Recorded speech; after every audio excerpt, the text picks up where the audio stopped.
Ibu saudara, shalom. Puji Tuhan, saudara dikasih Tuhan, kita bersyukur karena kita hari ini memperingati hari pencurahan Roh Kudus, saudara ya. Dan biarlah semangat kita dalam mengiring Tuhan, karena kita semua disertai oleh kuat kuasa Roh Kudus akan terus membara di dalam hidup kita. Amin. Sudah dikasih Tuhan, hari ini saya akan menyampaikan kebenaran firman Tuhan dengan judul keluarga yang dipimpin oleh Roh Kudus. Mari buka bersama dengan saya Kisah Para Rasul pasal 2 ayat 1 sampai ayat yang keempat kita akan baca. Kisah Rasul pasal 2 ayat 1 sampai ayat yang keempat. Ketika tiba hari Pentakosta, semua orang percaya berkumpul di satu tempat. Tiba-tiba turunlah dari langit suatu bunyi seperti tiupan angin keras yang memenuhi seluruh rumah di mana mereka duduk. Dan tampaklah kepada mereka lidah-lidah seperti nyala api yang bertebaran dan hinggap pada mereka masing-masing. Maka penuhlah mereka dengan Roh Kudus, lalu mereka mulai berkata-kata dalam bahasa-bahasa lain seperti yang diberikan oleh Roh itu kepada mereka untuk mengatakannya. Bapak Ibu Saudara dikasih Tuhan Yesus Kristus, hari ini seperti saya katakan tadi kita merayakan hari Pentakosta dan sedikit saudara saya sedikit membagikan kepada saudara. Jadi saudara memang ada perbedaan antara perayaan Pentakosta di zaman Perjanjian Lama dan di saat ini kita hidup di Perjanjian Baru, saudara. Di Perjanjian Lama, saudara, Pentakosta itu disebut sebagai hari raya 7 minggu, saudara ya, atau biasa orang Israel menyebutnya hari raya Shavuot, saudara. Jadi hari raya Shavuot itu, saudara, dirayakan 50 hari setelah mereka makan Paskah, setelah mereka merayakan Paskah, dan itu dirayakan sebagai ucapan syukur atas hasil panen yang melimpah. Dulu Pentakosta itu dirayakan sebagai ucapan syukur mereka karena panen raya itu melimpah. Nah, saudara dikasih Tuhan, karena pada masa itu Roh Kudus belum dicurahkan pada zaman Perjanjian Lama. Nah, ketika kita masuk di dalam Perjanjian Baru, saudara, Perjanjian Baru, maka Pentakosta itu adalah hari yang ke-50 setelah Paskah atau 10 hari setelah kenaikan Tuhan Yesus ke sorga. Maka kemudian Yesus sebelum naik ke sorga berkata bahwa murid-murid harus pergi tinggal di Yerusalem, ya, di satu loteng, satu ruangan, ya, dan tunggu di situ. Kemudian nanti Roh Kudus akan dicurahkan. Maka kita memperingatinya sebagai hari Pentakosta, hari pencurahan Roh Kudus pertama kali, yaitu di loteng di sebuah rumah di Yerusalem. Nah, saudara dikasih Tuhan Yesus Kristus, dan setelah Roh Kudus dicurahkan pada saat itu, maka kita bisa melihat kalau kita membaca saudara seterusnya bagian ini, bahwa kemudian terjadi perubahan hidup yang sangat besar terhadap murid-murid Kristus. Dari mereka orang-orang yang penakut, tetapi kemudian mereka menjadi orang-orang yang berani bersaksi sekalipun mereka menghadapi resiko yang sangat besar. Nah, saudara dikasih Tuhan, itu sedikit saya sampaikan tentang Pentakosta supaya saudara bisa memahami. Nah, saudara, tema besar bulan Juni ini adalah dampak Roh Kudus dalam keluarga. Saudara, bulan Juni itu dalam kalender Badan Pusat Pengurus GBI, saudara, itu adalah bulan keluarga, bulan Juni. Nah, dirangkaikan dengan bulan Juni ini juga kita memperingati hari Pentakosta. Maka saudara, secara spesifik kita akan berbicara tentang keluarga. Walaupun saya tahu sebagian besar dari saudara-saudara semua masih muda, masih belum menikah, tetapi saya yakin bahwa saat ini saudara juga sedang hidup dalam sebuah keluarga, bukan?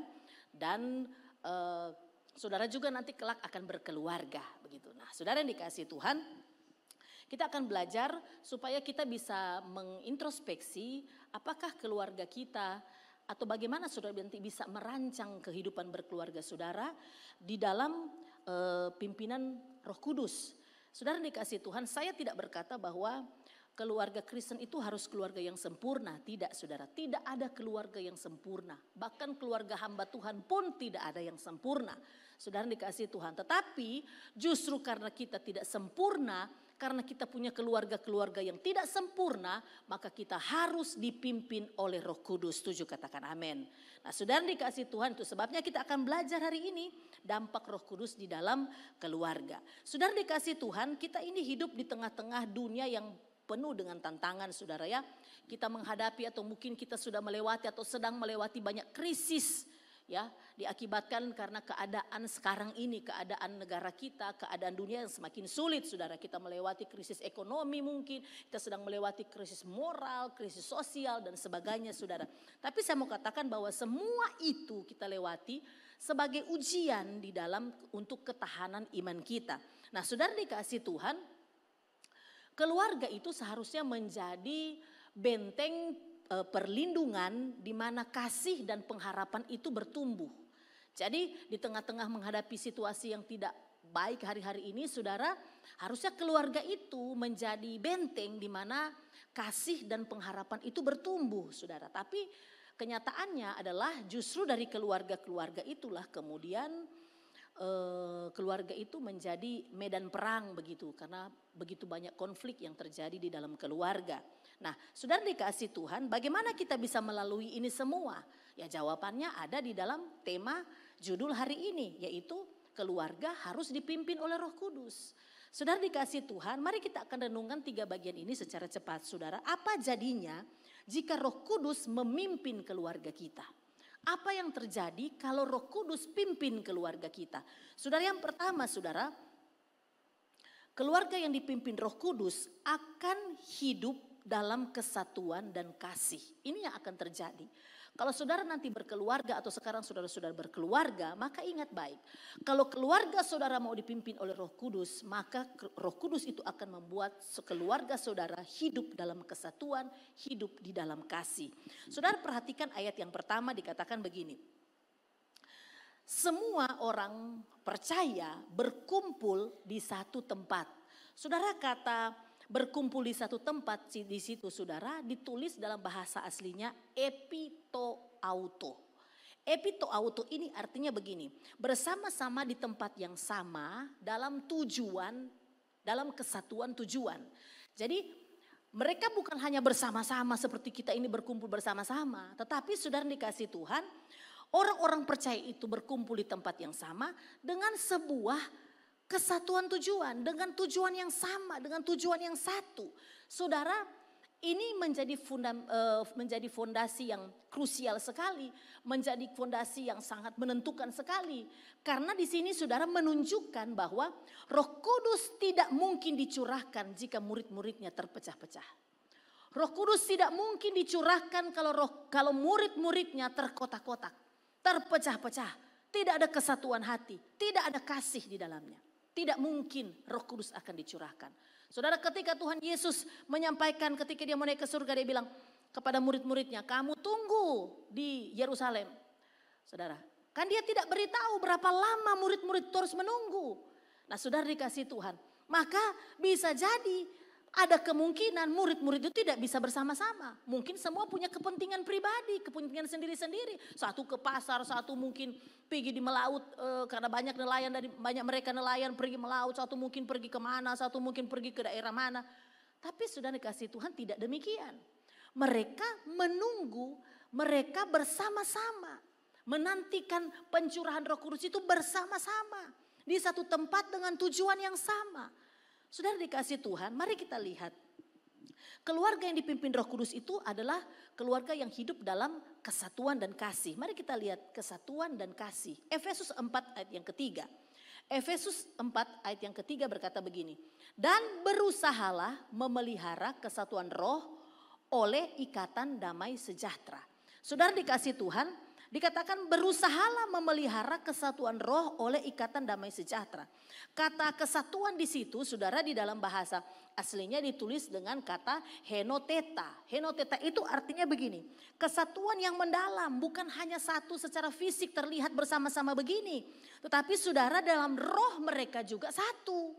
Mereka punya roh yang sama, mereka punya spirit yang sama. Saudara, mereka punya tujuan yang sama. Begitu saudara, ya.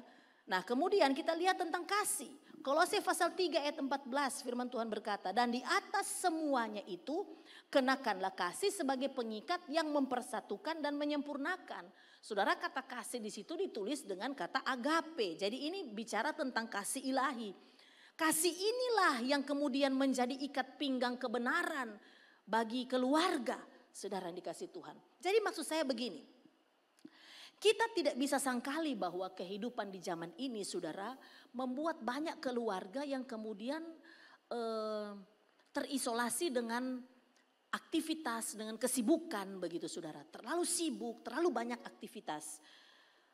Ada bapak dalam keluarga, ya, mungkin saudara punya orang tua, punya papa yang begitu sibuk, ya, begitu sibuk, mungkin dari pagi bekerja, pulang mungkin sudah sore, sudah malam.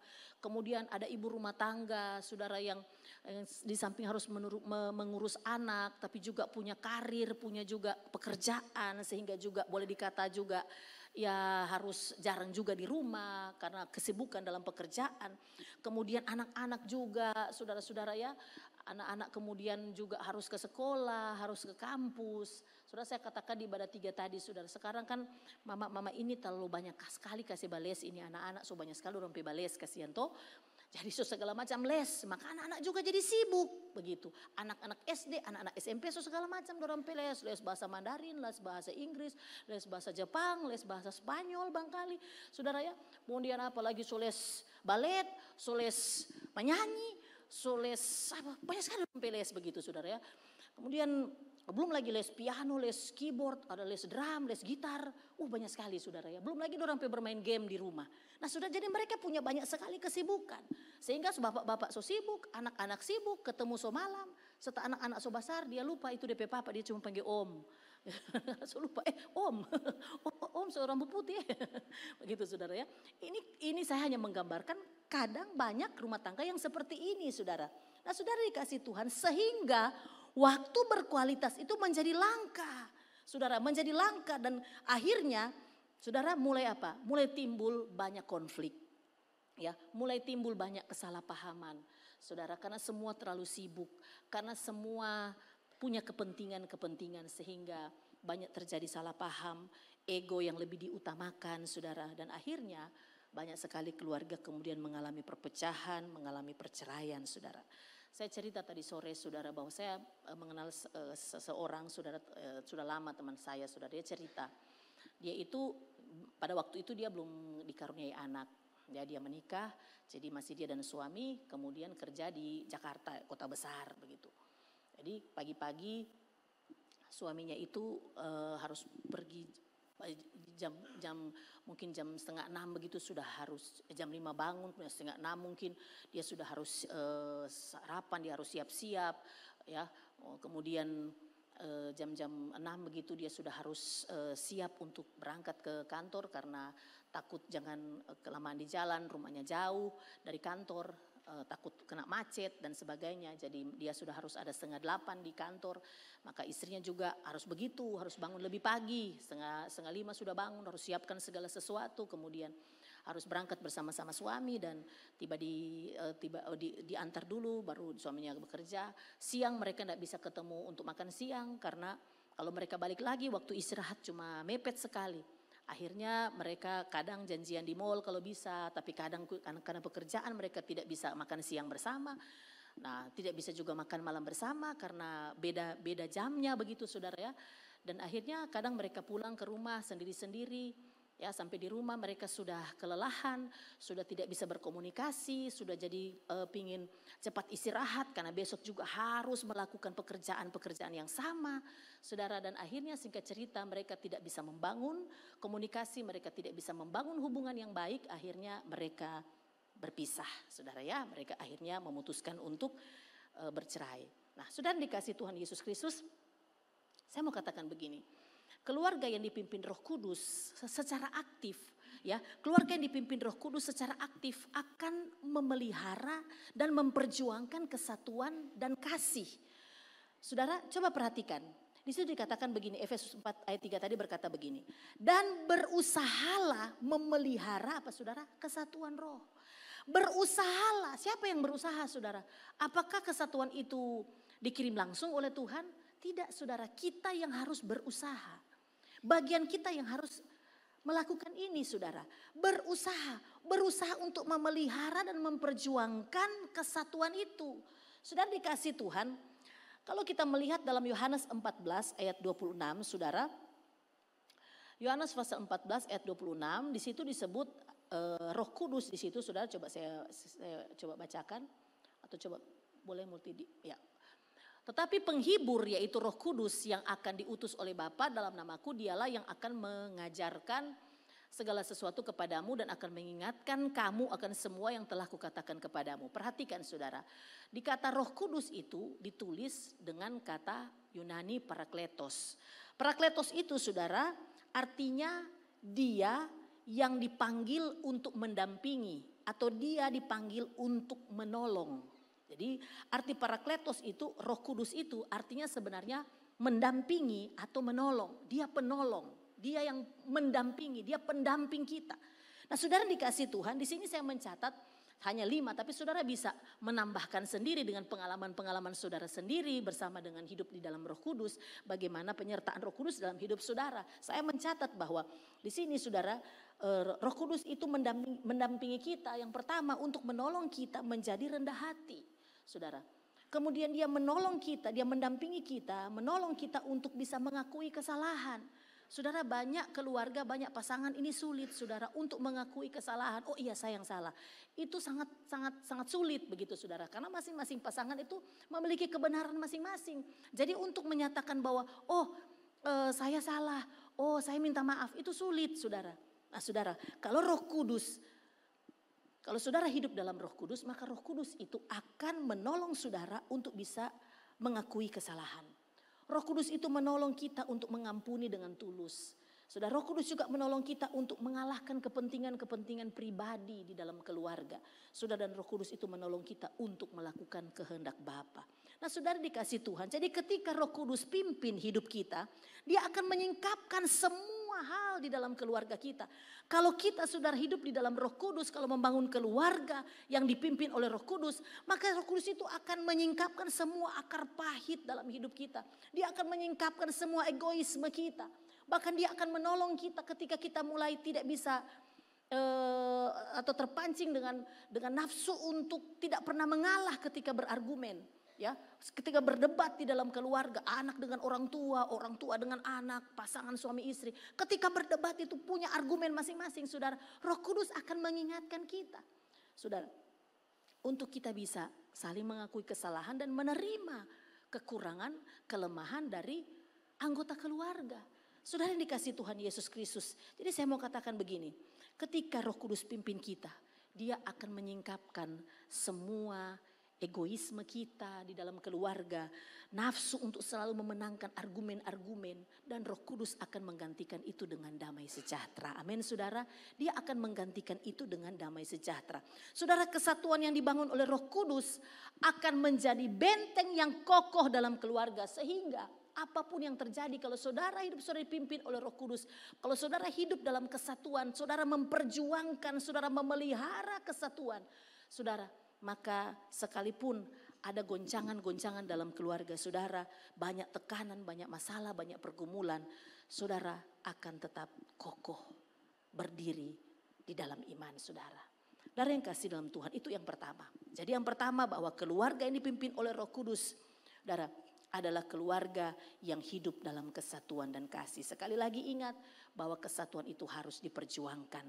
Kesatuan itu harus dipelihara saudara. Ya. Dan itu perlu kekuatan dari Roh Kudus. Yang kedua, saudara dikasih Tuhan, keluarga yang dipimpin Roh Kudus diberi kuasa untuk bersaksi dan melayani. Sekali lagi, keluarga yang dipimpin Roh Kudus diberi kuasa untuk bersaksi dan melayani. Saudara, setelah Roh Kudus dicurahkan, murid-murid Kristus itu saudara mereka bukan hanya bersatu saja, tetapi saudara mereka punya keberanian untuk bersaksi. Di dalam Kisah Rasul pasal 1 ayat yang ke-8 saudara, di situ ada kata, coba kita lihat Kisah Rasul 1 ayat 8, dikatakan begini, tetapi kamu akan menerima apa saudara? Kuasa.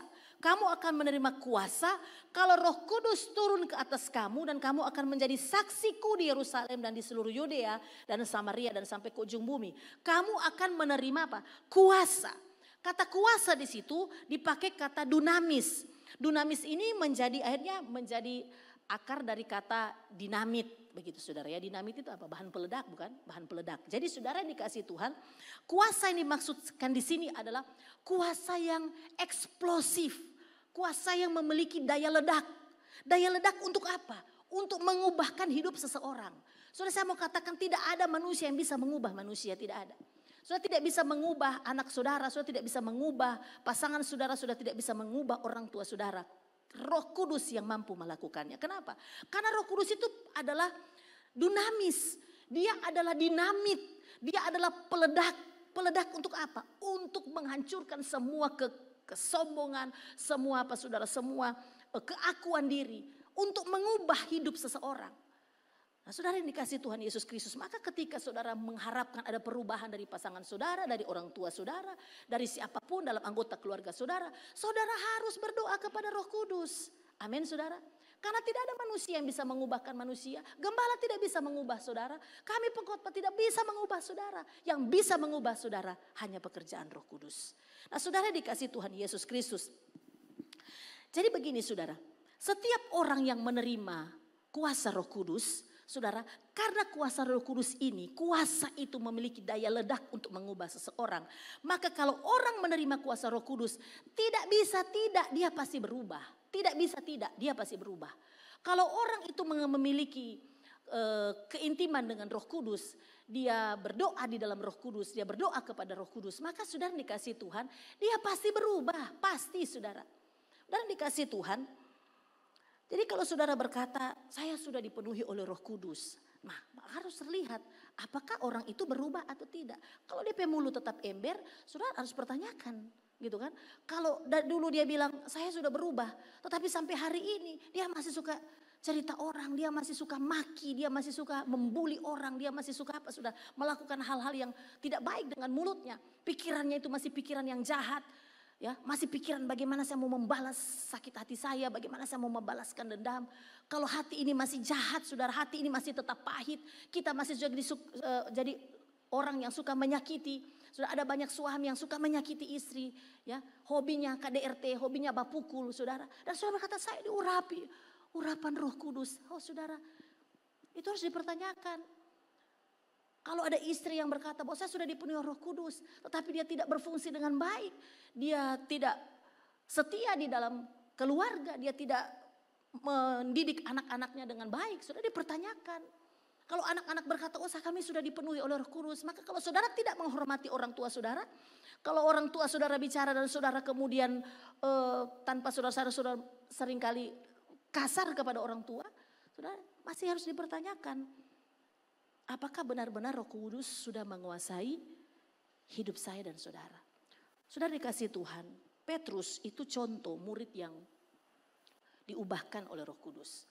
Saudara, kita sangat tahu semua Petrus itu kan orang yang pernah menyangkali Tuhan. Dia pernah berkhianat sama Tuhan. Saudara ya, sama Tuhan Yesus. Ketika malam Yesus ditangkap itu kemudian dia ingin tahu Yesus itu diapakan guru saya, maka dia lihat, dia ikut dari jauh. Waktu dia belum sampai di pintu gerbang, kemudian diceritakan bahwa dia ketemu dengan anak kecil, dia ketemu dengan perempuan, dia ketemu dengan orang-orang yang sebenarnya tidak perlu untuk ditakuti. Tapi ketika orang-orang berkata, anak kecil itu berkata, om itu kan yang sama-sama dengan Yesus itu toh. Dan kemudian berkata, tidak, saya tidak kenal. Saya tidak kenal dia, saya tidak tahu siapa dia. Ketika perempuan bertanya, itu kan bapak kan punya teman itu kan bapak muridnya Yesus kan. Oh tidak, saya tidak kenal. Saudara, dia menyangkali gurunya, dia menyangkali saudara Tuhannya. Dan dikasih Tuhan, kenapa dia menyangkali? Karena dia takut. Itu cuma jawaban yang pasti. Dia takut ditangkap, dia takut mengalami seperti apa yang Yesus alami. Tetapi mari lihat ketika saudara dia dipenuhi oleh Roh Kudus, apa yang terjadi? Saudara dia berdiri di depan begitu banyak orang, begitu banyak pemimpin-pemimpin Yahudi. Dia berkhotbah menyatakan siapa Yesus itu. Panjang lebar dia bersaksi, panjang lebar dia menceritakan tentang Yesus itu. Siapa? Dia adalah Allah yang menjadi manusia. Dan kemudian sudah dikasih Tuhan. ketika dia berkhotbah, begitu banyak orang yang bertobat. Ya, ribuan orang bertobat. 3.000 lebih orang bertobat. Saudara lihat, dari penakut kemudian mampu untuk mengambil resiko sekalipun nyawa taruhannya. Ini perubahan saudara, karena apa? Karena dia diurapi oleh Roh Kudus. Jadi pengurapan Roh Kudus itu mengubahkan hidup kita, mengubahkan setiap keluarga. Saudara, mari kita lihat Matius 5 ayat 16. Matius 5 ayat 16 berkata begini. Demikianlah hendaknya terangmu bercahaya di depan orang, supaya mereka melihat perbuatanmu yang baik dan memuliakan Bapamu di sorga. Saudara, saya mau katakan begini, keluarga Kristen tidak dipanggil untuk hanya hidup kudus hanya di dalam dibatasi oleh tembok rumahnya saja. Saudara, tetapi keluarga Kristen itu dipanggil untuk apa? Untuk menjadi terang yang bercahaya. So terang bercahaya lagi. Jadi saudara, ini bukan terangnya lampu Petromax saudara ya. Ya saudara yang sudah tahu Petromax, nanti saudara googling jadi bagaimana turun lampu Petromax. Saudara ya, bukan cahaya lilin. Ini terangnya bukan terang cahaya lilin, tetapi ini adalah terang yang bercahaya. Terang yang bercahaya itu adalah terang yang kemudian bisa menunjukkan siapa kita. Melalui perbuatan-perbuatan baik yang memuliakan Bapa di sorga, kata firman Tuhan. Jadi ini benar-benar terang yang menyala. Yang orang semua bisa melihat kehidupan kita. Saudara dikasih Tuhan Yesus Kristus. Banyak keluarga Kristen. Ya, cuma hidup kudus di rumahnya saja saudara. Di rumah bikin fokus, ibadah fokus.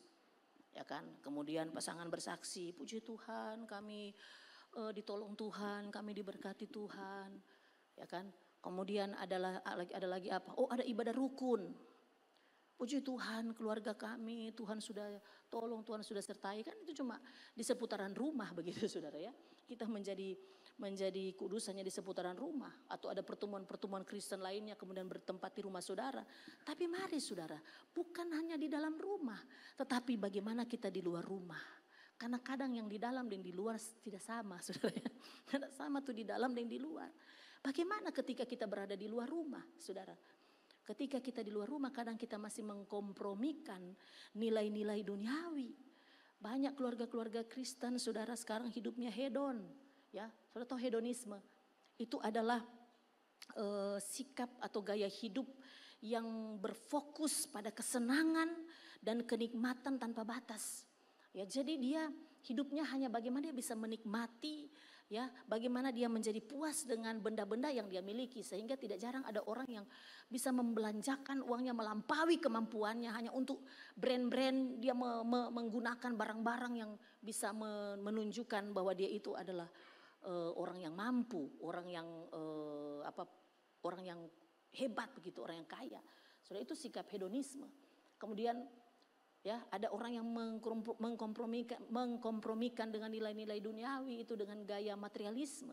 Ya, fokusnya hanya pada harta, fokusnya hanya pada uang. Pokoknya sekalipun saya sikut kiri, sikut kanan, sekalipun saya apapun yang saya mau kerjakan, pokoknya saya harus dapat uang banyak, punya saya harus kaya, punya saya hanya saya saja. Begitu. Kemudian kita menjadi orang-orang yang individualisme. Yaitu orang-orang yang hanya mementingkan pencapaian-pencapaian pribadi. Walaupun dengan cara apapun. Yang penting saya itu bisa mencapai apa yang saya inginkan. Sudah dikasih Tuhan. Atau yang bahasa Alkitab selalu katakan. Keinginan mata, keinginan daging dan keangkuhan hidup. Itu saudara. Dan dikasih Tuhan. Ketika kita di dalam rumah kita menjadi kudus. Tetapi saudara kita di luar rumah pun. Bagaimana kita menerapkan nilai-nilai kebenaran akan firman Tuhan. Saudara dikasih Tuhan. Keluarga yang dipimpin oleh Roh Kudus diberi dinamit, diberi peledak, diberi kuasa untuk meledakkan kesaksian hidup kita. Saudara, diberikan kuasa untuk meledakkan kesaksian hidup kita. Sehingga kita bisa melayani Tuhan. Sehingga kita bisa melakukan sesuatu untuk Tuhan. Saudara, Roh Kudus memberi kita kuasa. Tidak hanya untuk bertahan, tapi juga untuk bersinar. Amin saudara, untuk bersinar, untuk bercahaya dengan perbuatan-perbuatan baik yang memuliakan Tuhan Yesus. Saudara, mari kita melihat keluarga kita saudara. Biarlah anak-anak kita bisa melihat, kalau saudara yang sudah menikah sudah punya anak. Saudara, biarlah anak-anak kita bisa melihat bagaimana orang tua mempraktikkan kejujuran. Bagaimana orang tua mempraktikkan kemurahan hati. bagaimana orang tua mempraktikkan pengampunan, bagaimana orang tua mempraktikkan kasih dalam interaksi-interaksi di dalam hidup sehari-hari. Sebagai orang tua, mari saudara kita memiliki keputusan-keputusan untuk membimbing, untuk mengarahkan anak-anak agar mereka bisa menemukan dan mereka bisa menggunakan karunia-karunia yang Tuhan berikan kepada mereka. Banyak orang tua hanya sibuk bermimpi tentang masa depan anaknya. Oh, anaknya jadi orang kaya, anaknya jadi pejabat, anaknya itu jadi jadi ini, jadi itu begitu. Tapi sedikit sekali orang-orang tua Kristen yang bermimpi anaknya itu melayani Tuhan, anaknya itu hidup takut akan Tuhan, anak-anaknya bertumbuh jadi anak-anak yang memberi hidupnya untuk kemuliaan Tuhan. Saudara, sedikit sekali. Maka saudara yang belum menikah, pastikan hidup saudara, kalau saudara nanti menikah, saudara jadi orang tua. Saudara, yang paling utama dari hidup saudara adalah bagaimana saudara memimpikan anak-anak saudara. Mendidik mereka untuk menghormati Tuhan. Mendidik mereka untuk mencari Tuhan. Mendidik mereka untuk takut sama Tuhan. Mendidik mereka untuk melakukan kebenaran sekalipun resikonya besar. Saudara, jangan semata-mata hanya untuk supaya anak-anak saudara nanti kasih sekolah tinggi-tinggi supaya nanti anak saya jadi pejabat, nanti anak saya itu jadi kaya, nanti bisa pelihara orang tua, nanti bisa kasih senang orang tua. Ya itu harapan semua orang tua pasti sih ada begitu saudara. Tapi itu bukan yang utama. Saudara, apa artinya anak-anak kemudian bertumbuh jadi anak-anak yang kaya, jadi anak-anak yang jadi pejabat, mereka jadi orang-orang hebat, tapi mereka tidak takut akan Tuhan. Tapi mereka tidak memberi hidup mereka untuk menghormati Tuhan. Satu waktu saudara, maka mereka akan, ketika mereka jauh dari Tuhan, orang tua juga yang akan menderita. Saudara dikasih Tuhan, sehingga keluarga kita menjadi keluarga yang menjadi surat terbuka yang dibaca oleh banyak orang. Saudara dikasih Tuhan, yang terakhir yang ketiga. Keluarga yang dipimpin oleh Roh Kudus adalah keluarga yang hidup dalam ketaatan. Saudara, di dalam Kisah Para Rasul dijelaskan bahwa para murid setelah mereka dipenuhi oleh Roh Kudus, mereka hidup dalam ketaatan, saudara. Ketaatan kepada perintah Tuhan. Dalam mereka menghadapi tantangan-tantangan, saudara. Sekalipun mereka menghadapi penganiayaan, saudara. Bagaimana mereka tetap taat sampai pada akhirnya, walaupun mereka dianiaya, saudara. Dalam Yohanes 14 ayat 26 tadi sudah dikatakan, tetapi penghibur yaitu Roh Kudus yang akan diutus oleh Bapa dalam namaku, dialah yang akan mengajarkan segala sesuatu kepadamu dan akan mengingatkan kamu akan semua yang telah kukatakan kepadamu. Jadi Roh Kudus itu saudara disebut sebagai pengajar. Tetapi dalam bahasa aslinya didaskalos itu bukan cuma mengajar, tetapi membimbing pada seluruh kebenaran. Jadi bukan hanya sekedar mengajar setelah itu selesai, tetapi dia membimbing. Jadi waktu dia mengajar, dia juga menyertai. Waktu dia mengajar, dia juga mengevaluasi. Waktu dia mengajar, dia juga mendisiplinkan. Itu membimbing, saudara. Jadi bukan hanya memberi pengajaran, tetapi menyertai sepanjang hidup kita. Amin, saudara. Saudara dikasih Tuhan Yesus Kristus. Di era informasi yang sudah terbuka saat ini, sudah dikasih Tuhan. Kita ini kan saudara, dibombardir dengan begitu banyak pengetahuan-pengetahuan yang bisa kita dapatkan di internet, di media sosial, saudara ya. Saudara bisa menemukan tips-tips, ya misalnya tips-tips menjadi pengusaha yang sukses begitu. Saudara bisa mendapatkan saudara berita-berita bagaimana saudara bisa berinvestasi ya dengan investasi yang menjanjikan begitu. Saudara bisa mendapatkan berita-berita bagaimana saudara bisa tips untuk menghadapi konflik-konflik misalnya begitu. Kan banyak kita bisa dapatkan itu saudara di dalam di internet atau di dunia maya saat ini saudara. Tapi saya mau katakan begini. Itu tidak salah saudara. Kita membaca dari internet, kita melihat banyak pemberitaan-pemberitaan yang bagus, itu tidak apa-apa. Itu saya tidak katakan itu salah. Karena bisa saja ada dari pemberitaan itu yang betul yang bisa kita terapkan. Tetapi begini saudara, keluarga yang dipimpin Roh Kudus dia akan secara konsisten, dia akan mencari hikmat dari Tuhan melalui doa-doa dalam tuntunan Roh Kudus. Kita boleh membaca apapun, kita bisa melihat pengetahuan, kita bisa menambah pengetahuan lewat apapun dalam internet. Di dalam era informasi yang sudah terbuka ini kita bisa mendapatkan apapun yang kita butuhkan, informasi yang kita butuhkan. Tetapi ingat, itu tidak bisa menggantikan hikmat dari Roh Kudus. Itu tidak bisa menggantikan doa-doa kita dalam tuntunan Roh Kudus. Saudara dikasih, dan semua itu yang ditulis itu hanya sifatnya apa saudara? Hikmat manusia. Tetapi kita butuh apa? Hikmat dari Roh Kudus. Karena hikmat dari Roh Kudus itu melampaui dari apa yang dapat diberikan dunia kepada kita. Maka saudara dikasih Tuhan, saya selalu katakan, jangan pernah lupa akan hubungan kita pribadi dengan Tuhan. Jangan pernah lupa, setiap orang percaya harus punya jam doa. Setiap orang percaya harus punya waktu untuk bersekutu dengan Tuhan. Karena disitulah Roh Kudus memberi hikmat kepada kita. Roh Kudus menuntun kita melalui doa-doa dalam tuntunan Roh Kudus. Sudah dikasih Tuhan, Roh Kudus itu secara aktif akan mengingatkan tentang kebenaran.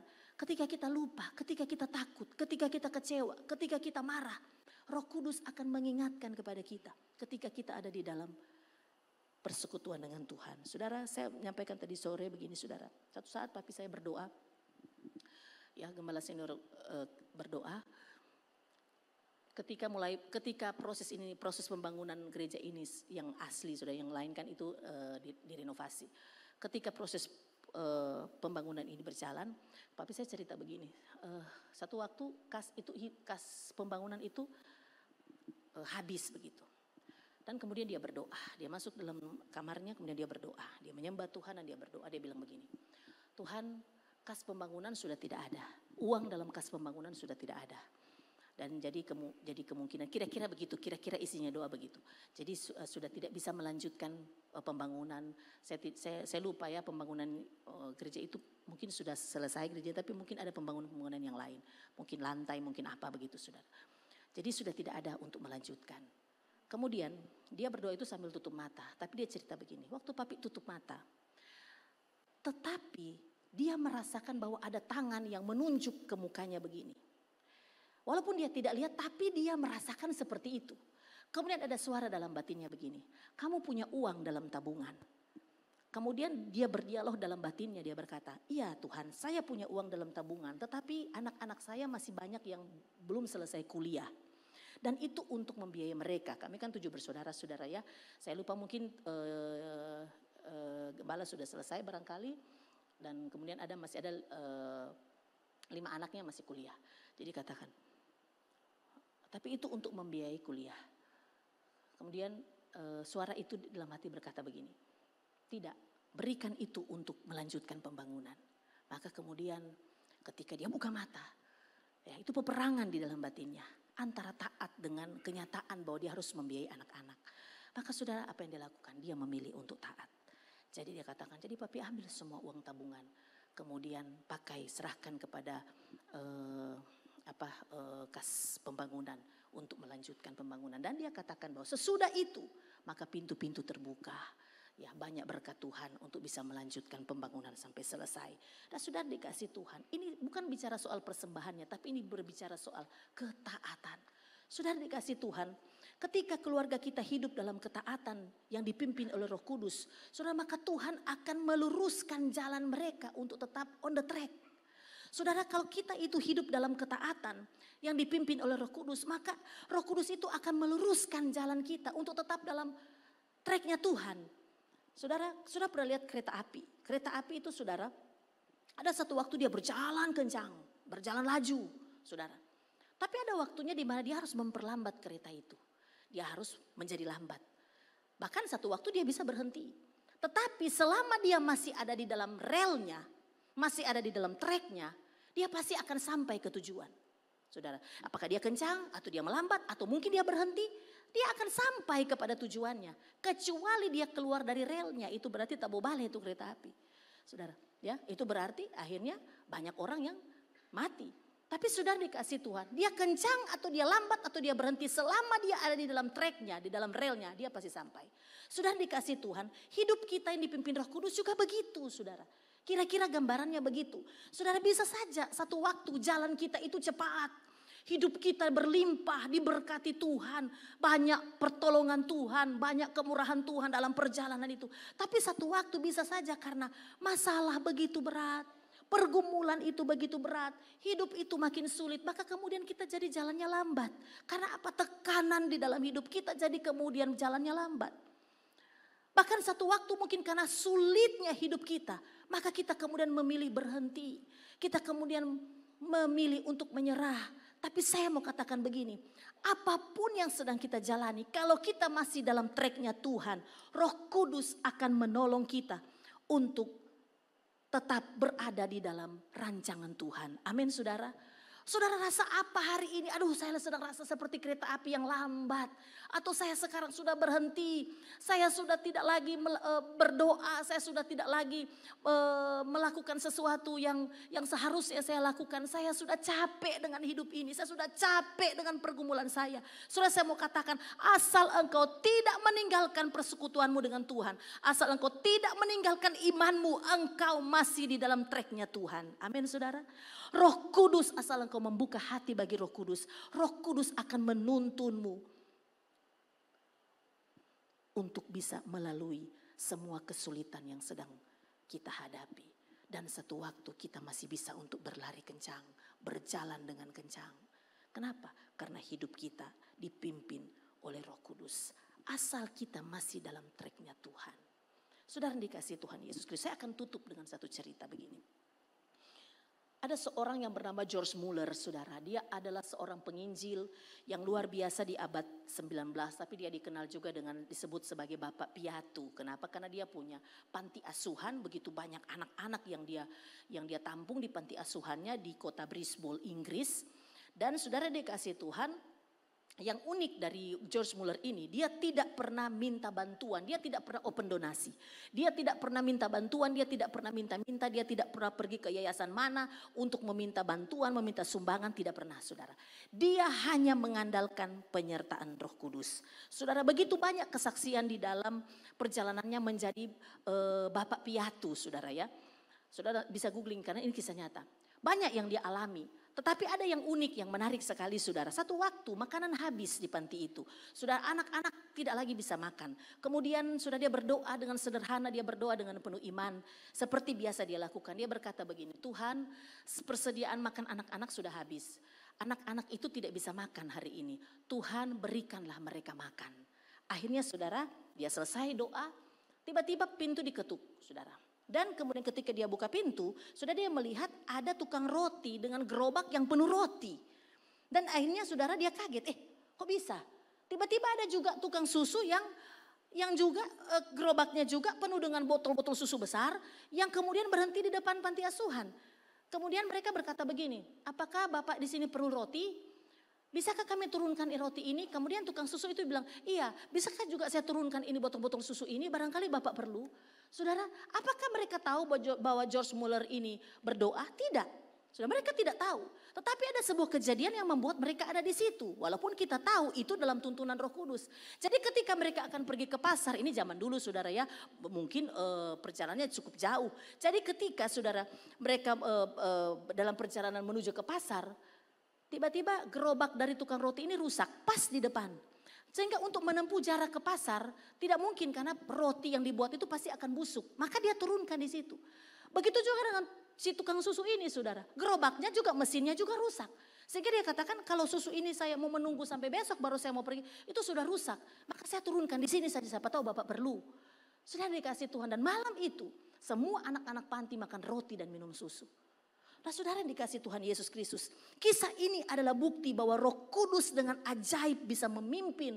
Bisa menyediakan segala macam jalan, segala macam cara bagi keluarga yang sungguh-sungguh taat dan beriman kepada Tuhan. Amin saudara. Roh Kudus mampu menyediakan segala macam cara yang tak terduga, jalan yang tak terduga.